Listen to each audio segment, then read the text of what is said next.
Imagine standing in a church, surrounded by polished marble and candlelit stained glass, when suddenly the bride collapses in front of the altar, convulsing violently, frothing at the mouth, her white gown soaking in spilled wine, her last words whispered with a trembling breath.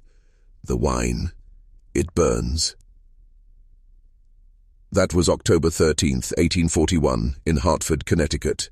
What the guests didn't know was that this wedding had been designed, not celebrated, and the poison in that chalice was not chosen in haste. 3 days later, when the city physician released his findings, Hartford's upper society spiraled into panic, because it wasn't just about Bridget O'Sullivan's death, it was about what it revealed, how far one of Hartford's most powerful women would go to control bloodlines, wealth, and the future of an entire social class. This is not just the story of a mother-in-law who murdered her son's bride. This is about ancient power structures hidden beneath polite society, about a system where family names were currencies, marriages were military strategies, and love was a liability.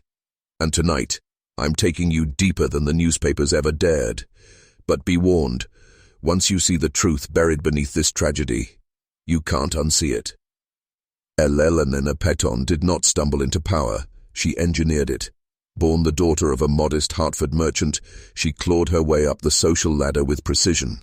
When she married Jonathan Peton in 1815, she didn't just gain a husband, she acquired access to one of Connecticut's oldest shipping fortunes. Behind the facade of charm and grace, Elellanena was studying everyone, calculating every move, reshaping herself into something untouchable. By 1841, 6 years after Jonathan's sudden death, she controlled a $40,000 estate, a fortune so vast for the time that it placed her among Connecticut's ruling elite. The Peton name opened doors, secured alliances, and granted influence over city councils and bank boards. But there was one thing she couldn't control: her son's heart. William Peton, the miracle child after 3 miscarriages, was everything to her. She had molded him like clay, chosen his tutors, crafted his manners, and steered his friendships. He was to be her legacy embodied, the weapon through which the Peton bloodline would rule Hartford's next generation. Until Bridget O'Sullivan appeared, an Irish immigrant, Catholic, working class, everything Elellanena had spent her life rejecting.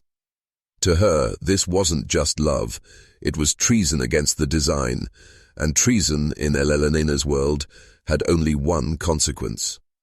Hartford in 1841 wasn't just a growing city, it was a chessboard. Every mansion on Prospect Street, every dinner invitation, every handshake at the governor's reception, it was all currency in a quiet war over influence.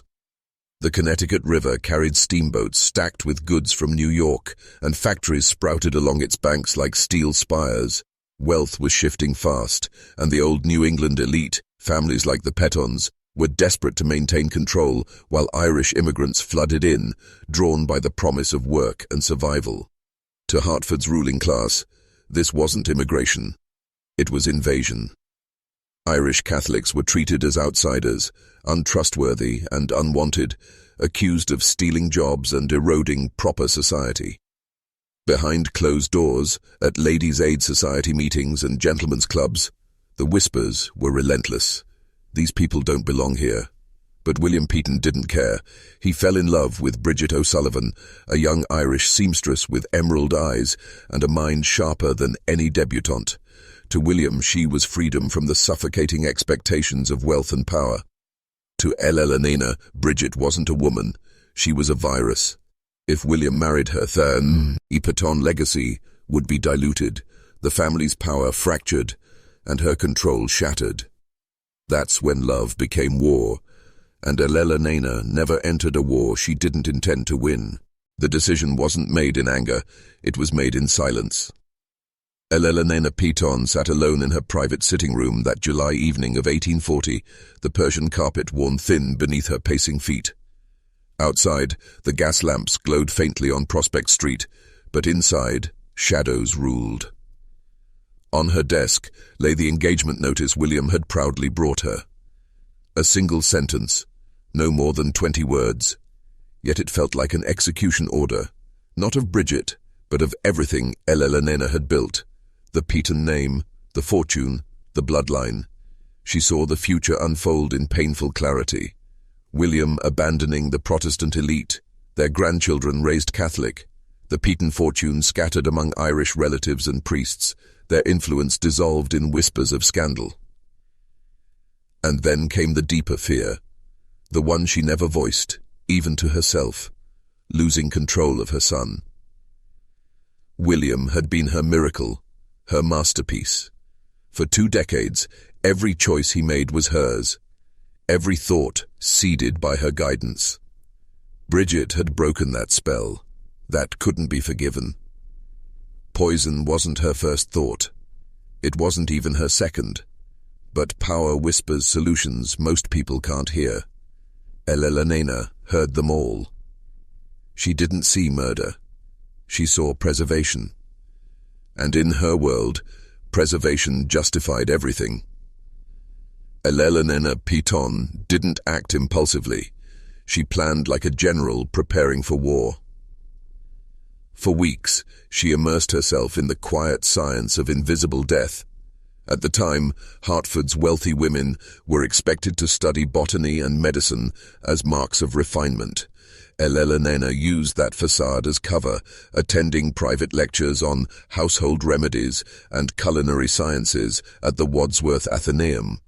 Behind lace gloves and polite smiles, she asked very specific questions: how certain herbs affected the blood, how tinctures altered the nervous system, and which compounds left no trace in a post-mortem. Arsenic was too obvious, laudanum too messy.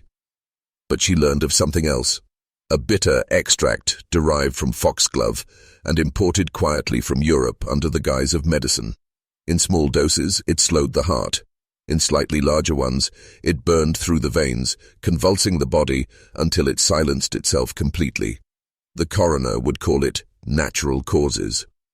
While society whispered about William's scandalous engagement, Elellanena was already moving pieces on the board, cultivating favors from local apothecaries, bribing a domestic servant for access, and planting a web of secrecy around her plans. She wasn't just eliminating Bridget. She was erasing her, making it appear as though destiny itself had intervened. But destiny wasn't in charge anymore. Elellanena was. Bridget O'Sullivan had no idea she was living inside a countdown. To her, the summer of 1841 felt like the beginning of everything she'd dreamed of since arriving in Hartford. She had escaped Dublin's grey poverty, found steady work as a seamstress, and now, against every social expectation, she was about to marry into one of Connecticut's most powerful families. She thought her love for William was enough to bridge the chasm between their worlds. She couldn't hear the whispers behind fans at Hartford social gatherings. She couldn't see the glances exchanged between matrons who viewed her as a trespasser. And she had no way of sensing the quiet storm gathering in the mind of Elellanena Peton. To Bridget, William's mother was cold, yes, but dignified. She assumed distance meant disapproval, not danger. In her journal, Bridget wrote, "She does not know me yet, but she will. Love must soften all things." She was wrong. The invitations had been sent, the guest list finalized. Trinity Episcopal Church stood ready to witness a union that would scandalize Hartford's elite. But every step Bridget took toward the altar was one step closer to an invisible noose. And on the day she walked down that aisle, the trap would finally spring shut. October 13th, 1841. The sky over Hartford was a washed-out grey, the kind that made shadows look longer and faces paler. Trinity Episcopal Church glimmered beneath its stained glass windows, a symbol of sanctity. But sanctity meant nothing that morning. Inside, 23 guests sat in quiet awe as Bridget O'Sullivan walked down the aisle, her white satin gown trailing behind her like a tide. William Peton stood at the altar, his face lit with joy, his hands trembling slightly as he watched her approach. In the third pew, Elellanena Peton sat perfectly still. Her expression was unreadable, carved into porcelain serenity. Only her eyes betrayed life, a cold, calculating stillness beneath the mask. The ceremony unfolded seamlessly, a dance of vows and blessings. Then came the ceremonial wine. Bridget lifted the silver chalice, unaware. A sip. 1 heartbeat. 2. Then her body stiffened. The chalice slipped from her fingers, striking the marble with a ringing that cut through prayer. Her breath hitched, her face twisted, and a violent tremor tore through her frame. White foam spilled from her lips. Her voice, cracked and desperate, whispered the words no guest would ever forget. "The wine, it burns." And then she fell. Screams shattered the sanctity of Trinity Episcopal Church. The organ fell silent. A guest dropped his hymnal. It slammed against the marble floor with a hollow echo. William knelt beside Bridget, cradling her trembling body, his voice cracking as he called her name over and over. Her emerald eyes, once so full of fire, stared blankly at the vaulted ceiling above. But amid the chaos, one figure remained unnervingly composed.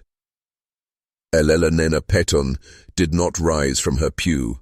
Her lace-gloved hands rested calmly on her lap, her breathing even, her gaze fixed on her son. Those closest to her swore later that she didn't blink, not once, as Bridget convulsed on the cold stone floor. Within minutes, the priest ordered the church doors flung open. Cold October air rushed in, mixing with the frantic murmurs of guests demanding explanations. Some suspected a seizure. Others whispered of divine punishment, of a love cursed by God for crossing the lines of class and creed. Only Elellanena knew the truth. In the weeks to come, William would replay this moment endlessly in his mind, searching for signs he missed. But the signs had been everywhere, hidden beneath lace and etiquette. Bridget wasn't just dying, she was being erased. 3 days later, Hartford awoke to silence. The Hartford Courant ran a brief obituary, just 24 words. Miss Bridget O'Sullivan, beloved fiancée of Mr. William Peton, passed suddenly during nuptial ceremony. Cause undetermined. Private burial forthcoming. But behind closed doors, no one believed it. Dr. Charles Lyman, the city physician, conducted the examination. His notes, preserved in fragments, describe severe gastric distress, foaming at the mouth, and rapid cardiac collapse. Signs unmistakable to anyone versed in toxicology. But there was a problem. Hartford in 1841 ran on whispers and influence, not evidence. Elellanena Peton summoned Dr. Lyman to the Peton mansion. Witnesses later recalled his pale face as he left her study, carrying a sealed document. No one knows what was said inside that room, but his official report changed overnight. Cause of death, indeterminate, likely natural. Bridget's family demanded answers, but their Irish heritage made them powerless against Hartford's Protestant elite. To question the Petons publicly was to risk ruin. Within weeks, the O'Sullivans withdrew into quiet grief, while Hartford's upper circles closed ranks. And yet, among the servants, a darker theory spread, that Bridget's death wasn't a tragedy, it was a message. But who the message was for, no one dared say aloud. William Peton was never the same. In the weeks after Bridget's burial, he moved through the mansion like a ghost trapped in his own body. Servants whispered that they'd hear him wandering the halls at night, barefoot, murmuring Bridget's name under his breath. His once steady hands now trembled constantly, as though haunted by something he couldn't name. At first, he clung to the official story, natural causes, God's will, a tragic accident, but dreams began to tear at that fragile belief. Night after night, he saw Bridget on the church floor, her lips stained white, her emerald eyes locked on his, gasping words he could never unhear. The wine, it burns. One night he awoke to find her journal on his desk. It hadn't been there before. The servants swore no one had touched it. Inside were fragments of her thoughts, scraps of longing, fear, and hope. On the final page, a single entry stood out. She watches me when William isn't looking. Her hands are always folded, but her eyes are never still. William began asking questions, quietly at first, to the apothecary, to the priest, to Dr. Lyman. And that's when the warnings began. Anonymous notes slipped under his door, shadows lingering outside his study, conversations that stopped when he entered the room. Someone wanted the truth buried. William's grief turned into obsession.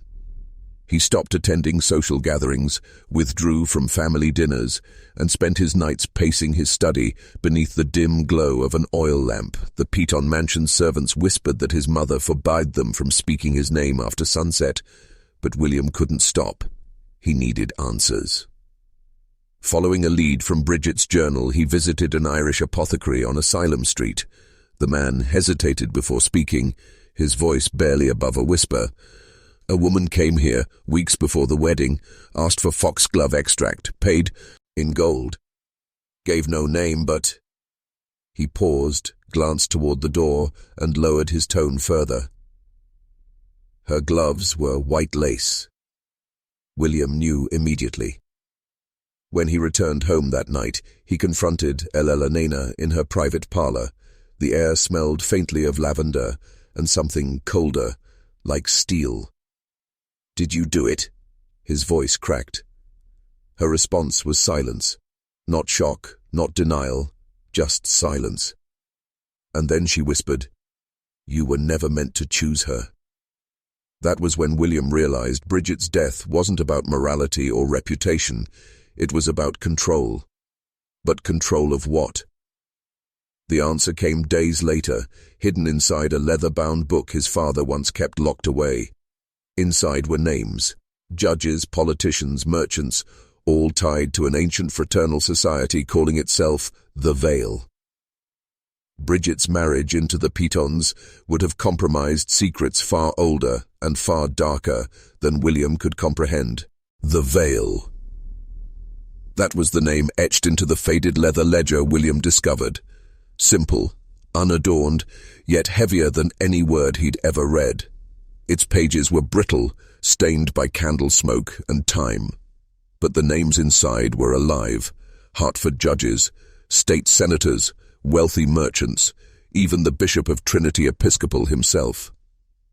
Every page was marked with strange symbols, interlocking circles, crescents, and sigils William didn't recognize. Beside each name was a date, and beneath those dates, a single phrase repeated over and over. The line must be preserved. William began piecing it together. The Petons weren't just wealthy.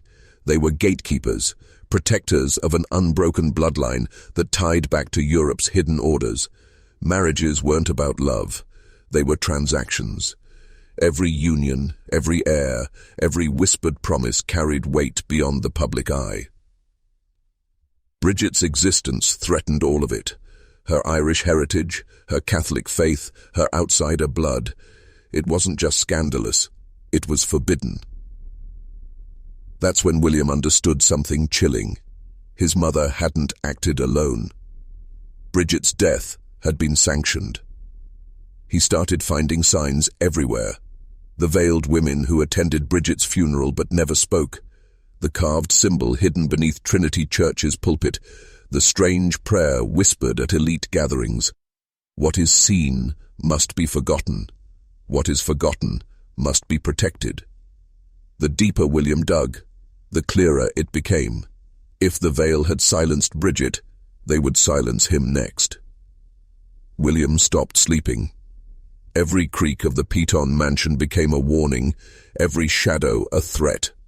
The veil wasn't just an idea anymore, it was watching him. One night, while searching his father's study, he found a sealed envelope marked with a wax emblem, 2 interlocking circles split by a dagger. Inside was a letter, handwritten in Latin. William struggled through the translation, but one sentence chilled him to the marrow. Blood out of circle invites decay. The remedy is silence. It wasn't metaphorical, it was a death sentence.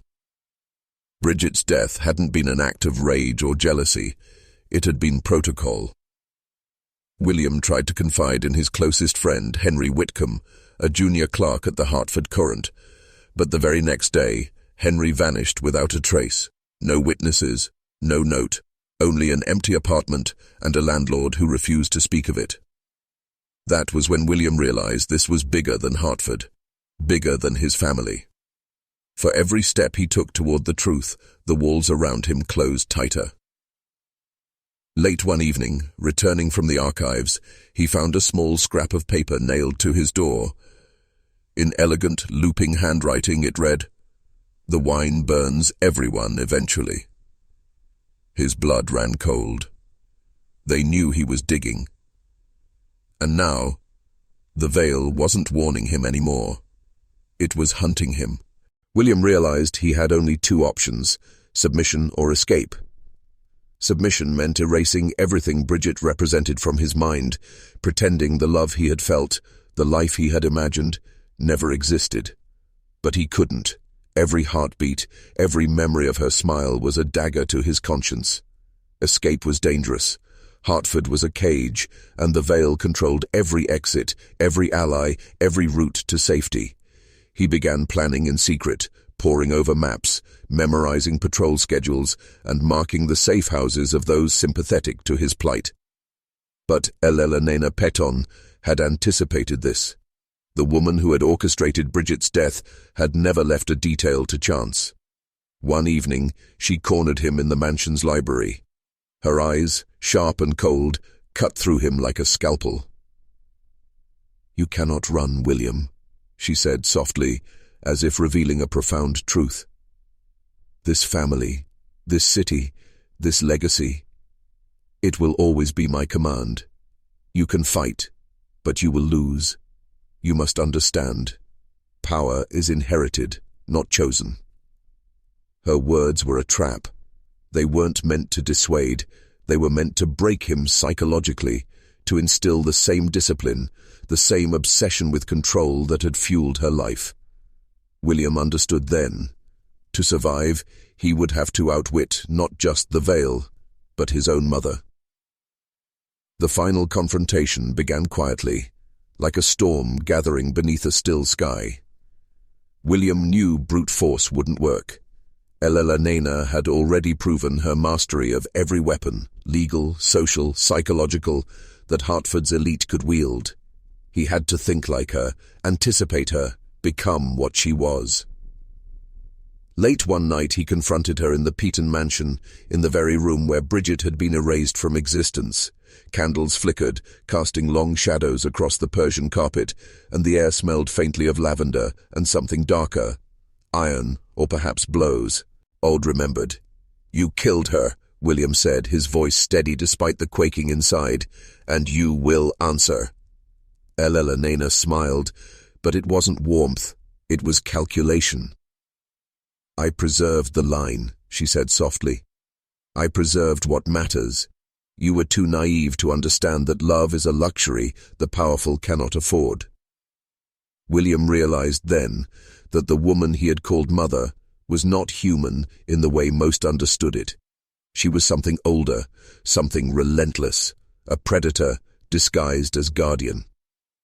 The ledger, the symbols, the whispered prayers, everything had led to this.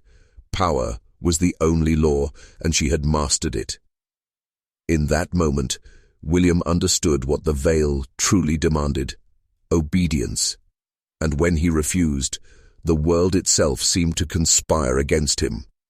If you are still following this descent, write "The Wine Burns" twice in the comments below.